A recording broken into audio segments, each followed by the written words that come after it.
Sa isang maliit at tahimik na bayan ng San Rafael, nakatayo ang lumang paaralan ng San Rafael High School.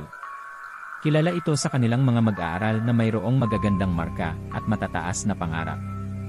Ngunit sa likod ng katahimikan ng bayan ay may mga kwentong bumabalot sa dilim. Isa sa mga estudyante dito ay si Jenny, isang tahimik ngunit palangiti na babae. Kaibigan siya ng marami dahil sa kanyang pagiging masayahin at magalang. Ngunit may isang bagay na kakaiba kay Jenny na hindi napapansin ng karamihan, ang kanyang kakaibang pagkahilig sa mga bagay na may kaugnayan sa dugo. Isang umaga, napansin ng mga kaklase ni Jenny na hindi siya kumakain ng almusal sa kantina. Habang lahat ay masaya at nagsasalo-salo, siya ay laging nakaupo sa gilid, hindi kumikibo. Si Mara, ang kanyang matalik na kaibigan, ay nagtaka, "Jenny, bakit hindi ka kumakain?" Sumagot si Jenny ng may ngiti, "Hindi ako nagugutom." Madalas, iniisip ng mga kaklase na baka siya ay nagda-diet lamang o may iniindang sakit, kaya hindi nila ito masyadong pinansin. Makalipas ang ilang buwan, nagsimulang mawala ang ilang alagang hayop sa bayan. Mga aso, pusa, at manok ang nawawala na parang bula.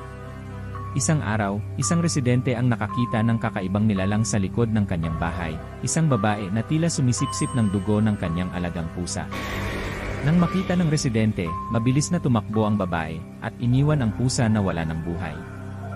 Habang papalapit ang graduation ng mga senior students, napapansin ng mga guro at estudyante ang patuloy na paglayo ni Jenny sa mga social activities.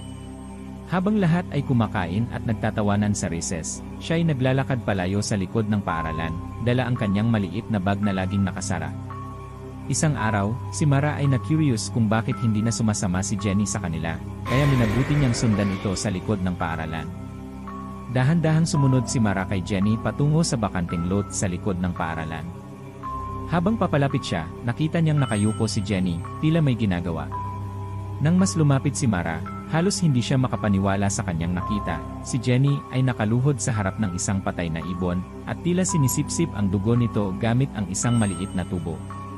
Nagpigil ng hininga si Mara, ngunit nang mapansin ni Jenny ang kanyang presensya, mabilis itong tumayo at binitiwan ang ibon. Takot na takot si Mara sa nakita at agad itong bumalik sa mga kaibigan upang ikwento ang nasaksihan. "Hindi ko alam kung anong nangyayari kay Jenny, pero nakita ko siyang may ginagawa sa isang patay na ibon."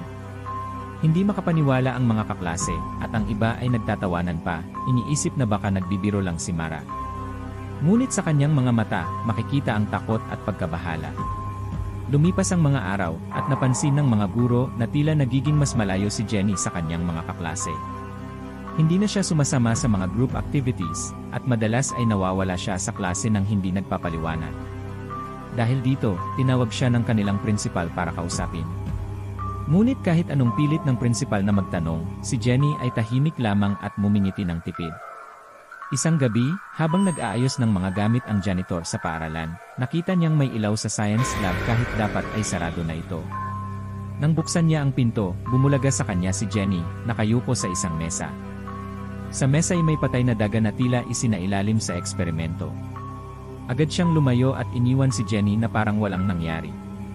Hindi mapigilan ng janitor na ikwento ang nakita sa iba. Unti-unting kumalat ang mga alingas-ngas tungkol kay Jenny at sa kanyang kakaibang gawain. Isang gabi, habang si Mara at ang iba pang kaibigan ay nag-overtime sa eskwela para sa school project, napansin nila si Jenny na dumaan sa likod ng bintana ng classroom. Ngunit may isang kakaibang bagay, ang mukha ni Jenny ay parang gaon at manipis, halos parang isang anino na lang siya ng dating masiglang estudyante. Makalipas ang ilang araw, si Jenny ay hindi na pumasok sa klase. Ang mga chismis tungkol sa kanyang pagkatao ay kumalat na sa buong bayan. May mga nagsasabing nakita nila siya sa kabubatan malapit sa kanilang lugar, nag-aabang ng mga hayop o tao.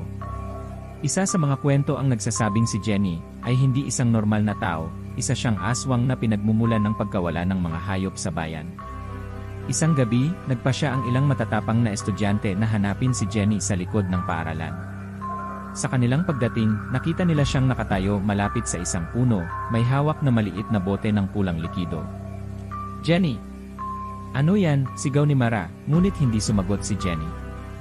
Sa halip, dahan-dahan siyang lumapit, ang kanyang mga mata ay walang laman, at ang kanyang mga kamay ay parang matutulis na kuko.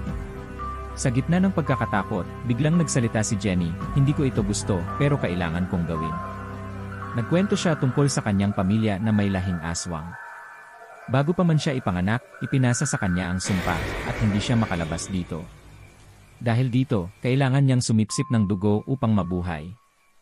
Makalipas ang ilang araw, biglang nawala si Jenny sa bayan. Walang nakakaalam kung saan siya pumunta o kung ano ang nangyari sa kanya. Ngunit ang mga alingas-ngas tungkol sa kanyang tunay na pagkatao ay hindi basta-basta nalimutan.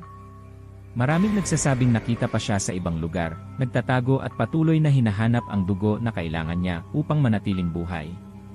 Habang nagpatuloy ang buhay sa San Rafael, nanatiling tahimik ang mga tao, ngunit ang takot sa mga aswang ay nanumbalik. Lalo na sa mga estudyante na hindi malimutan ang kakaibang gawin ni Jenny.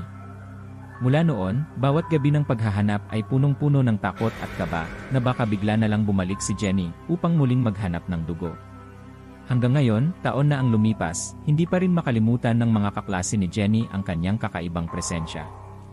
Bagaman wala na siya, ang kwento tungkol sa kanya ay patuloy na bumabalot sa San Rafael, na parang isang multong hindi kailanman lilisan. Sino nga ba ang makakalimot sa babaeng mahilig sa dugo?